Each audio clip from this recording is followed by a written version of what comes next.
로마서를 읽으면서 우리는 로마를 떠올리게 됩니다. 세계에서 가장 멋진 도시, 세계에서 가장 웅장한 도시, 가장 세계적으로 좋은 건물, 시설이 있었던 로마 제국의 로마서를 읽으면 그 로마가 떠올라요. 그런데 성경에서는 어떤 일인지 로마의 문화적인 것, 로마의 그 웅장한 건축물, 역사적으로 정말 관심을 가질 만한 세계적인 문화유산이 될 만한 것들에 대해서 성경에서는, 로마서에서는 단 한 구절도 언급하지 않고 있다는 거예요. 로마에 가면은 콜로세움이라는 거대한 원형 경기장이 있습니다. 이 건축물은 콘크리트와 아치 기술의 최고의 정점입니다. 그래서 로마에 가면은 모든 사람이 콜로세움을 보고 정말 대단한 건축물이 어떻게 2000년 전에 저렇게 세워졌을까? 사람들이 감탄할 수밖에 없어요. 로마에 가면 아피오 가도라고 하는 이미 2000년 전에 세워진 600km에 달하는 고속도로를 볼 수가 있어요. 우리나라는 고속도로가 놓여진 지가 1970년대지만은 이미 2000년대에 로마에는 고속도로가 나 있었어요. 그러나 성경은 그 고속도로의 멋짐에 대해서 단 한 구절도 얘기하고 있지 않습니다. 로마 황제와 귀족들이 사용했던 카라칼라 욕장이 있습니다. 증기탕이 있는 목욕탕이 2000년 전에 현대적인 시설이 이미 2000년 전에 거기에 있었습니다. 어쩌면 세계인들은 로마에서 가장 놀랍고 자랑스럽게 여길 만한 그런 건축물들이 이 로마에는 가득 차 있어요. 그러나 성경은 로마의 문화와 건축물이나 시설에 대해서 언급하고 있지 않습니다. 로마의 외적인 것, 로마의 그 사람들이 부러워할 만한 그런 것에 대해서는 성경에서 다루지 않고 있습니다. 하나님의 관심은 건축물에 있지 않다는 것입니다. 하나님의 관심과 주목은, 하나님이 지금 바라보고 있는 것은 그 건축물과 시설과 고속도로가 아니라 그 바로 한 영혼, 한 사람을 바라보고 있다는 사실을 기억해야 될 줄 믿습니다. 오늘 하나님은 이 땅의 수많은 좋은 시설, 세계의 많은 유수한 발전한 것들을 바라보는 것이 아니라 오늘 예배를 드리고 있는 여러분들을 하나님이 바라보고 있다는 사실을 믿으시기 바랍니다. 하나님은 사람에게 관심이 있어요. 영혼에게 관심이 있습니다. 인간을 살리고자 하는 하나님은 그 아들 예수 그리스도를 이 땅에 보내셔서 사람을 살리시고 사람을 가장 중요하게 여기시고, 하나님께서는 가장 중요하고 가장 긴급한 일이 여러분이요, 여러분 사람이라는 것을 성경에서 알려주고 있는 것입니다. 여러분, 이번 주에 홍콩에서 큰 불이 났어요. 아파트가 막 몇 채가, 7채가 불이 났어요. 근데 사람들은 아파트를 걱정하는 게 아니라 누구를 걱정하죠? 사람을 걱정하는 거예요. 사람이 그렇게 중요한 것입니다. 빌딩보다 사람이 중요한 거예요. 하나님 역시 우리에게 관심이 있다는 사실을 로마서에서는 우리에게 알려주고 있는 줄 믿습니다. 그래서 오늘 본문을 보면 로마서에서는 모든 내용의 핵심이 바로 사람을 살리는 복음의 중요성에 대해서 말씀하고 있습니다. 이 복음의 중요성은 로마의 그 장엄한 문명과 문화보다 더 위대한 것은, 그 사람을 살릴 수 있는 것은 바로 복음만이 사람을 살릴 수 있다는 것을 성경에서 말씀을 하고 있습니다. 그러면 도대체 복음은 무엇일까요? 첫 번째, 복음은 옳음입니다. 복음은 바로 옳은 것이에요. 17절에 있는 말씀에 보면 이렇게 됐습니다. 복음에는 하나님의 의가 나타나서, 이렇게 말씀하고 있어요. 의라고 하는 것은 하나님의 옳음이 복음 안에 들어있다, 그런 거예요. 하나님의 옳음이 복음 안에 있대요. 하나님의 올바른 것이, 이 세상에 올바른 것이 어디에 들어있느냐? 복음 안에 들어있다는 것입니다. 2014년 11월 20일에 한국에 몰고 온 폭풍 같은 책 한 권이 있었어요. 한국 사람들이 이 책에 열광을 했어요. 어떤 책이었을까요? 우리 성도님들이 열광을 같이 했을 텐데 어떤 책인지 잘 모르시죠? 하버드 대학교 교수가 지은 정의란 무엇인가, 이 정의란 무엇인가에 한국 사람들이 열광을 하고 그 책을 막 사기 시작했어요. 도대체 정의란 무엇인가? 바를 정, 옳을 의, 바른 옳음이라는 것이 도대체 무엇이냐? 이게 한국 사람들의 고민이었어요. 2014년도에. 인터넷 시대가 되면서 세상 사람들은 이제 클릭 하나만 하면 모든 것이 해결되는 시대가 도래했습니다. 무엇이든지 원하는 것이 다 인터넷에 있어요. 편리한 시대가 됐습니다. 이제는 AI의 시대가 됐어요. 그런데 사람들은 인터넷보다도 이 책 한 권에 관심을 갖기 시작했습니다. 과연 옳은 것이 무엇인가? 그것에 대해서 사람들이 고민하기 시작했어요. 옳은 게 무엇이지?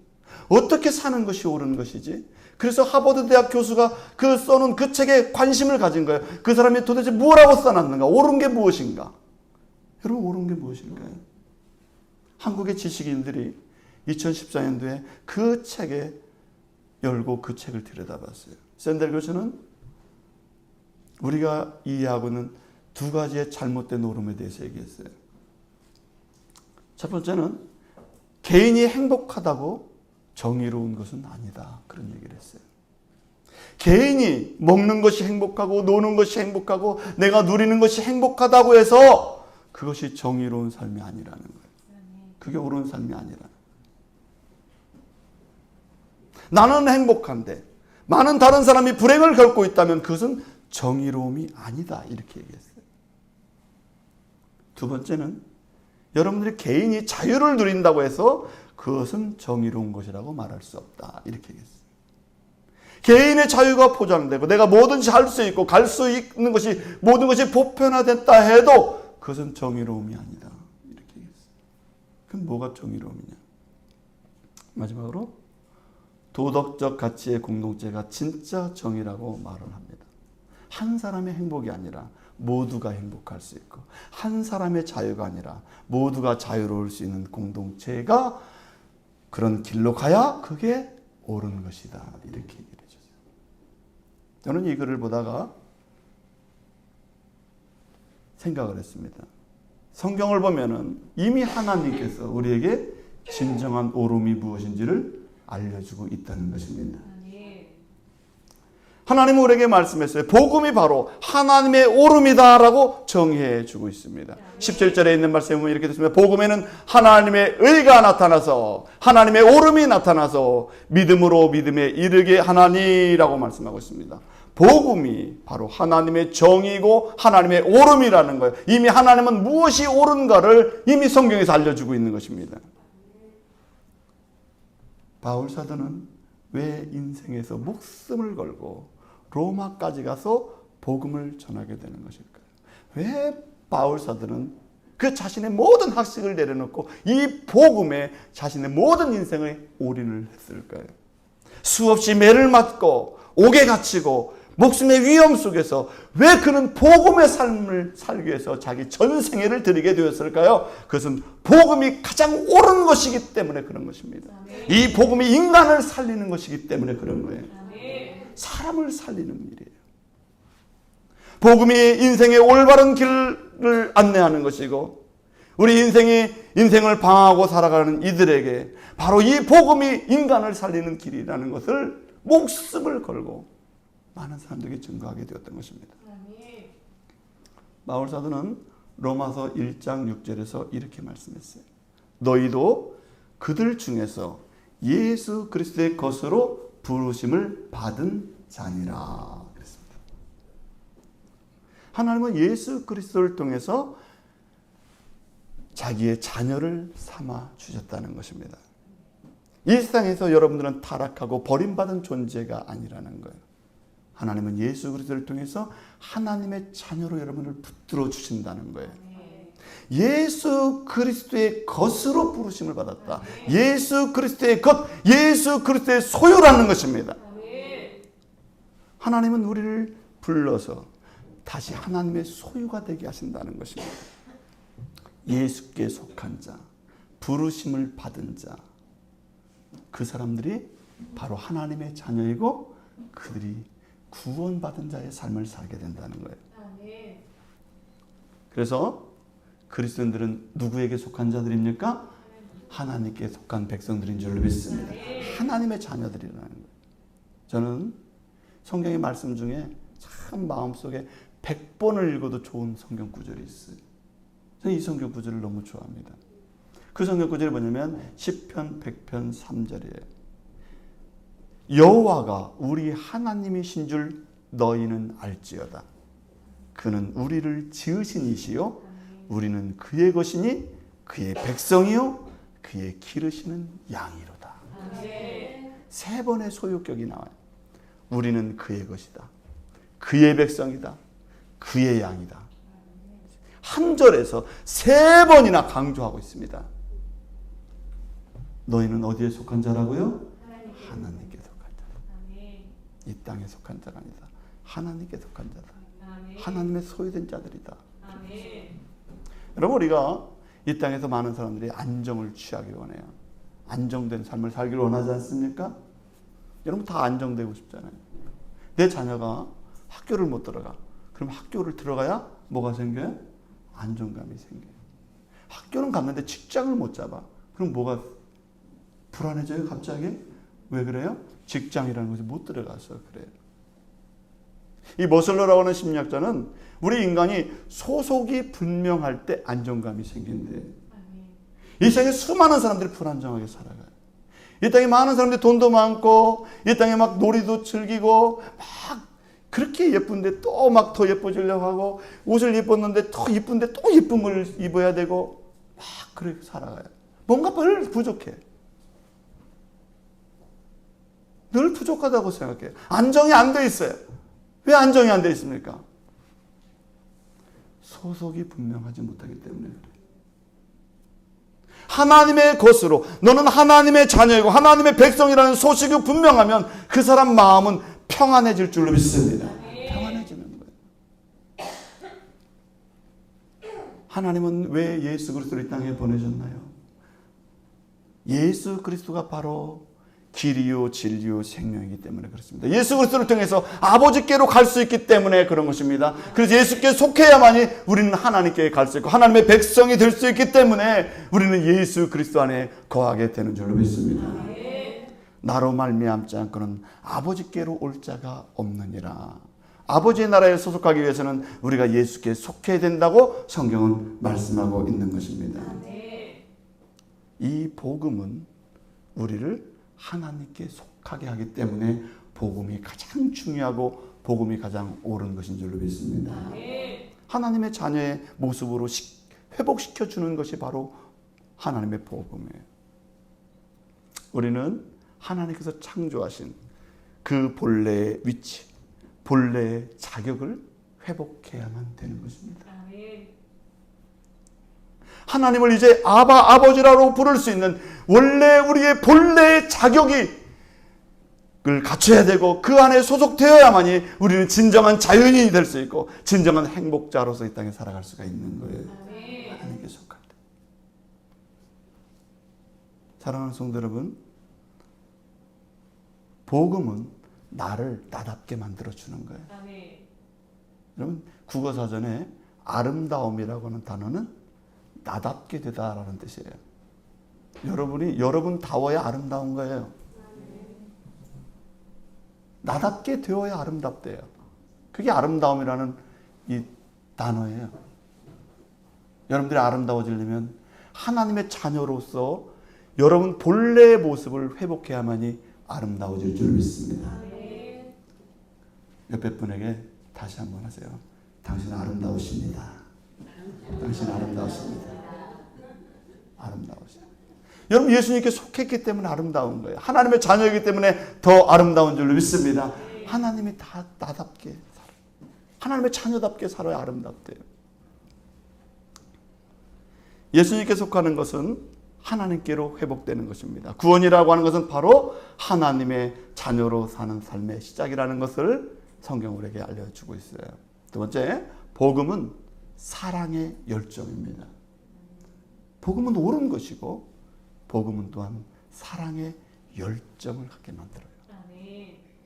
며칠 전 방송을 보니까 날개를 다친 독수리가 날 수가 없게 됐어요. 독수리도 날개를 다치면 그렇게 세상을 호령하는 독수리도 못 날아요. 날개를 다치면. 그런데 이 구조대원들이 야생보호센터로 이 날개 다친 독수리를 옮겨가지고 데려다가 정성스럽게 날개를 잘 치료해 주는 거예요. 엑스레이 검사를 합니다. 독수리 엑스레이를 찍어요. 배고프니까 독수리에게 먹을 것도 공급해 줍니다. 날개에 근력이 생길 때까지 계속 운동을 시켜줘요.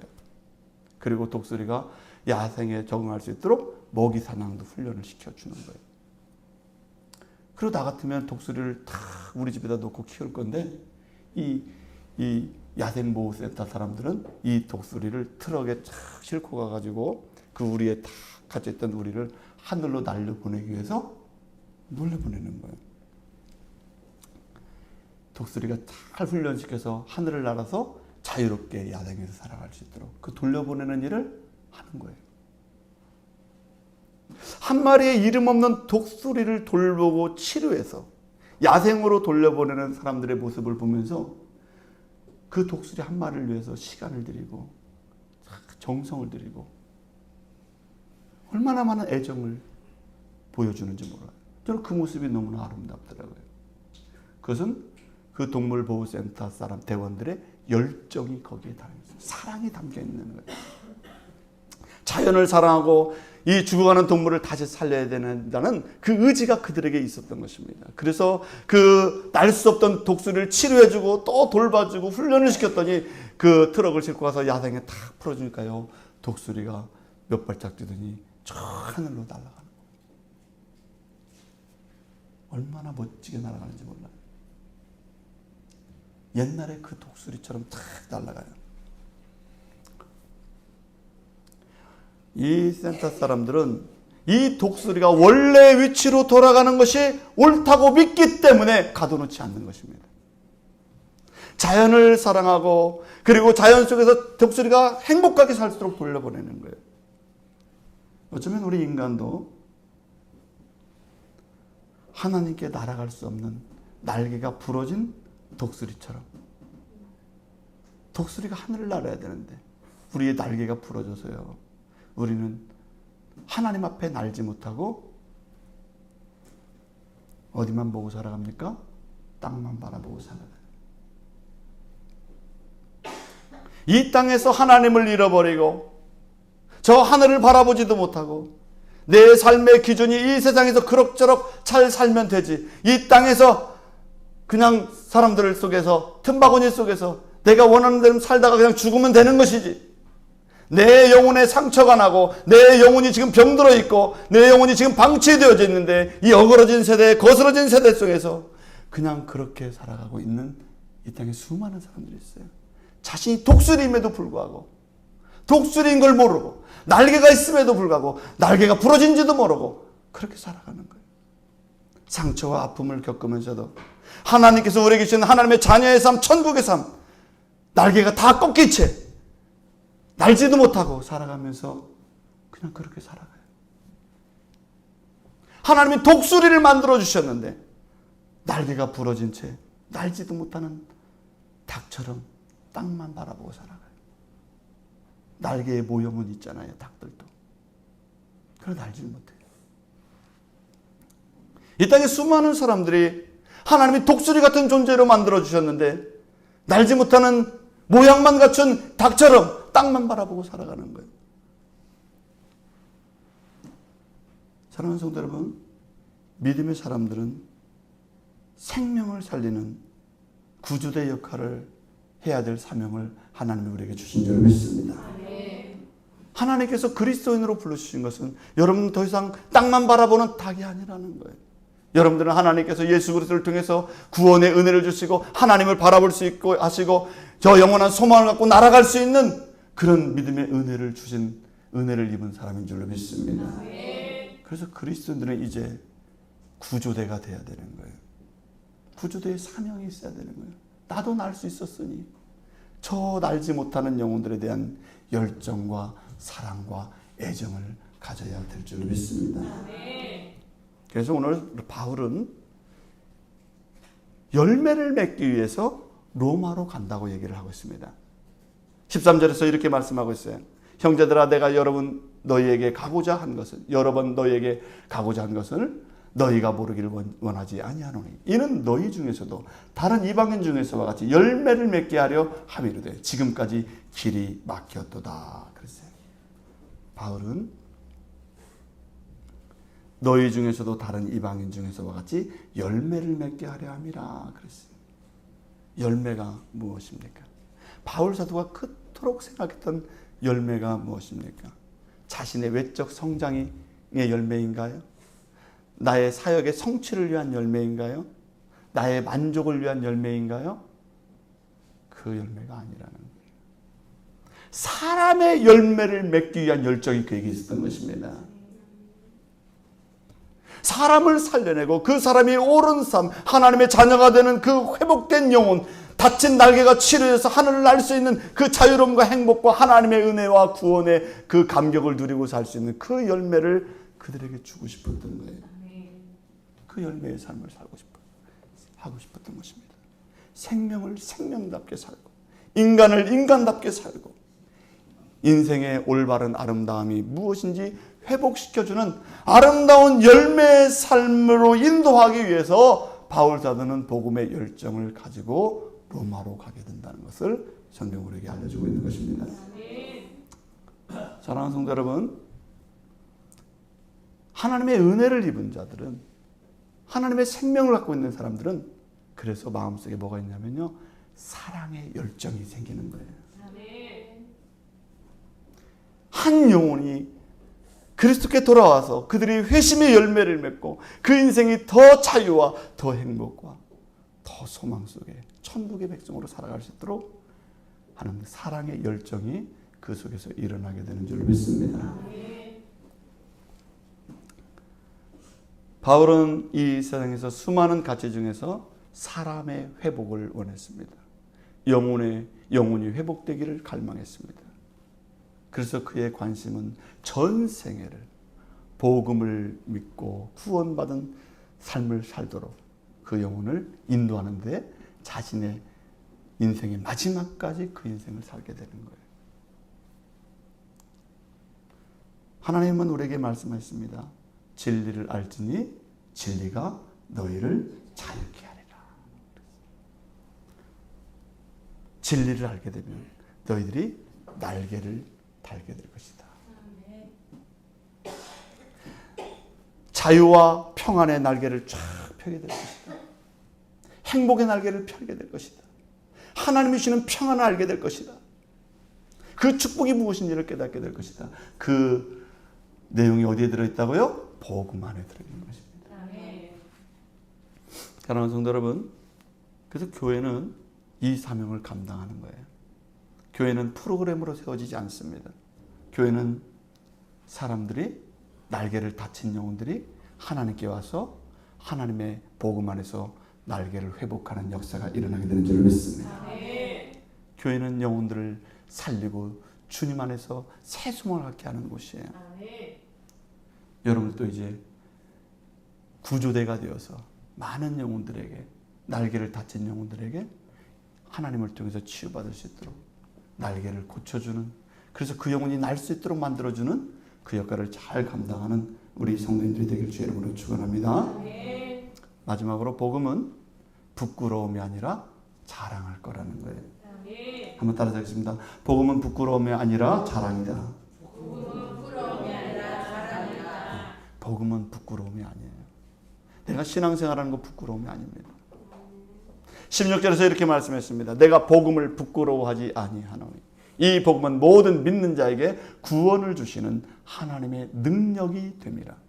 먼저는 유대인에게요, 그리고 헬라인에게로다. 이렇게 말씀했습니다.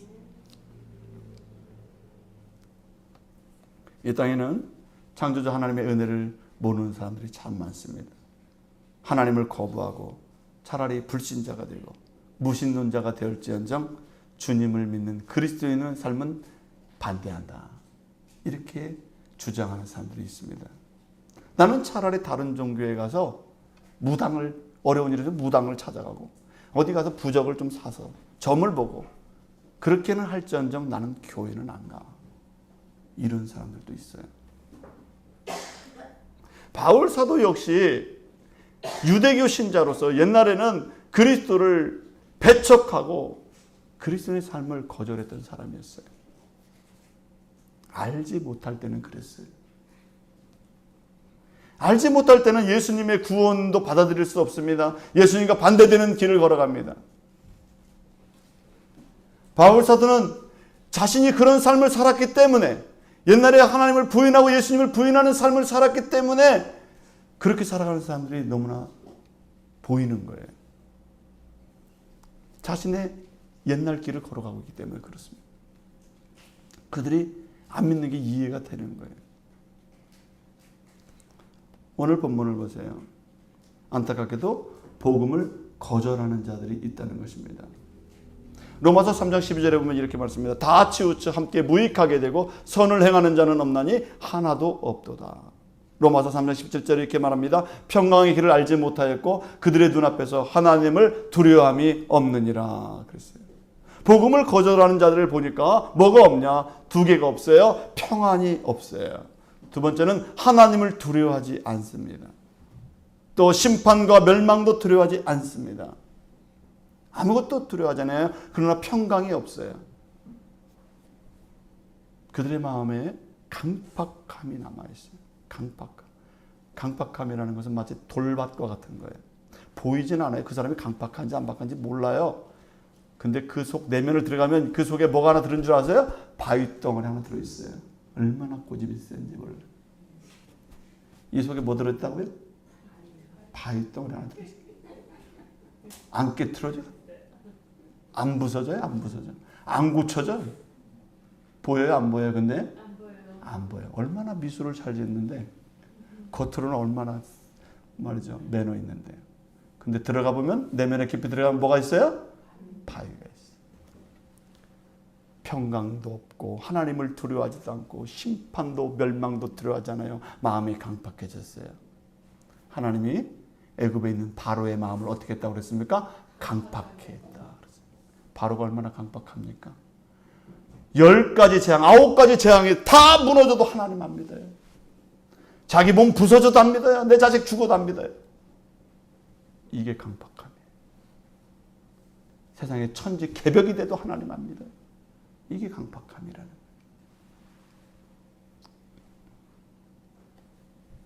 왜 강팍해졌습니까? 복음을, 하나님의 그 진리의 복음, 나를 살리는 복음을 세상 것과 바꾸어 버렸기 때문에 바꿨어요.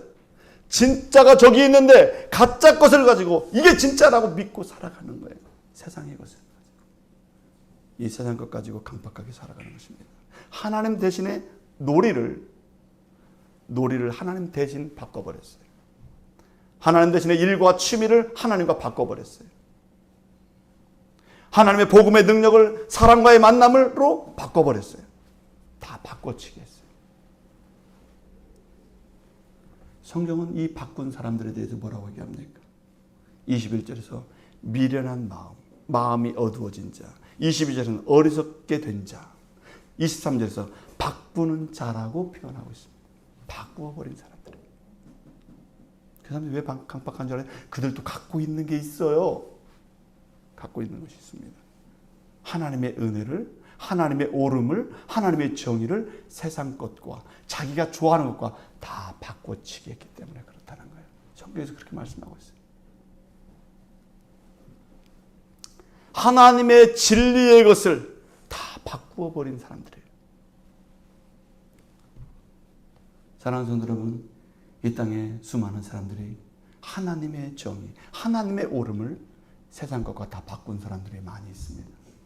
그 영혼들을 긍휼히 여길 수 있고 그 영혼들을 사랑할 수 있는, 그래서 그들을 주님 앞에 이끌 수 있는, 옳음으로 이끌 수 있는 그런 마음의 열정이 우리에게 있기를 주의 이름으로 바랍니다. 그러나 이 복음의 진리를 바꾸지 않은 사람들이 있어요. 이 진리를 그대로 받아들이는 사람들이 있어요. 그 진리의 복음을 받아들이는 사람들은 그 복음을 자랑하는 사람이 되는 거예요. 떳떳하기 때문에. 16절에서 이렇게 말씀했습니다. 이 복음, 나는 이 복음을 부끄러워하지 아니하노니. 이 복음은 우리에게 구원을 주시는 하나님의 능력이 됨이라. 이 복음에는 뭐가 들어있어요? 하나님의 능력이 들어있대요. 여러분들이 복음을 믿는 순간 그 복음 안에 뭐가 들어있다고요? 하나님의 능력이 들어있다는 거예요. 능력이 들어있어요. 여러분들이 사과를 먹고 배를 먹으면 배 하나 맛있게 먹는 걸 끝나는 것이 아니라 그 속에 들어가면 씨가 들어있잖아요. 생명이 또 하나 들어있는 거예요. 이 구원이라고 하는 이 선물을 받았는데 그 안에는 뭐가 들어있다고요? 하나님의 능력이 들어있다. 그래서 바울 사도는 자랑하는 거예요. 이 복음은 그냥 맹숭맹숭 받아들이는 게 아니라 이 복음에는 하나님의 능력이 숨어 있어. 하나님이 내 삶 속에 역사하시고 나를 붙들어 주시고 나를 치유하시고 회복시키는 능력이 이 안에 들어있다는 것을 성경은 분명하게 말씀하고 있는 줄 믿습니다. 그래서 바울 사도는 당당하게 이 복음을 자랑하는 거예요. 이 복음 안에 하나님의 능력이 있다는 거예요. 바울 사도는 이렇게 얘기합니다. 모든 것을 해로 여기면 내 주 그리스도 예수를 아는 지식이 가장 고상하기 때문이라. 내가 그를 위하여 모든 것을 잃어버리고 배설물로 여기면 그리스도를 얻고, 이렇게 얘기했어요. 나는 모든 걸 다 잃어버려도 무엇은 빼앗기지 않는다고요? 예수 그리스도는 빼앗기지 않을 것이다. 예수 그리스도의 복음은 어떤 것과도 바꾸지 않을 것이다. 이렇게 고백하는 거예요. 그렇기 때문에 바울 사도는 예수님을 자랑하는 것입니다. 예수 그리스도가 가장 고귀한 지식이요, 지혜요, 생명이요, 능력이기 때문에 모든 것을 잃어버려도 나는 예수님을 자랑할 것이다. 이렇게 성경은 말씀하고 있습니다.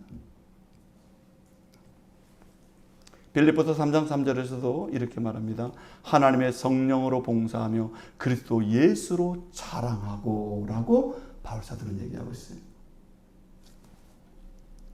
봉사를 하지만 바울 사도가 자랑하는 건 뭐예요? 예수 그리스도를 자랑하는 거예요. 여러분, 자랑한다는 것은요, 그게 진짜 좋아야 자랑할 수 있어요. 내가 그분이 진짜 내가 당당해야, 내가 그분과 사이가 좋아야 자랑할 수가 있는 거예요. 그렇지 않습니까?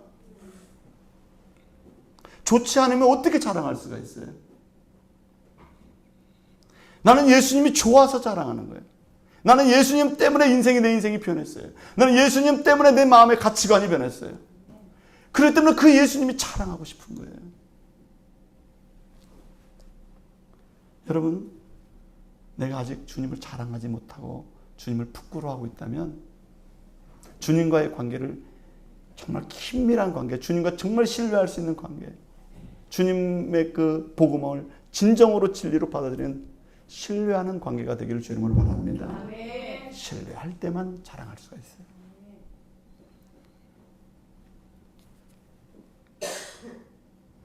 여러분, 신앙생활 할 때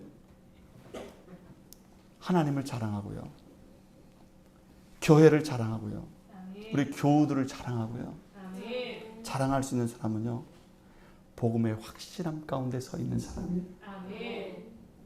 이 작은 교회에 뭘 자랑할 게 뭐가 있어요? 근데 하나님의 교회이기 때문에, 주님이 세운 교회이기 때문에 자랑이 생기는 거예요.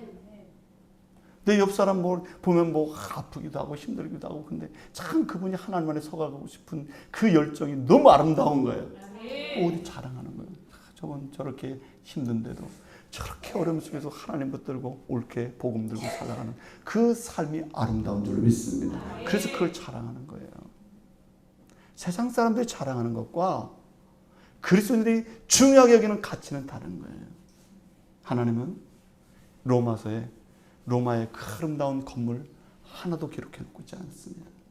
인간이 위대하다고 하는 거 하나도 적어놓지 않아요, 성경에. 무엇만 기록해 놓냐?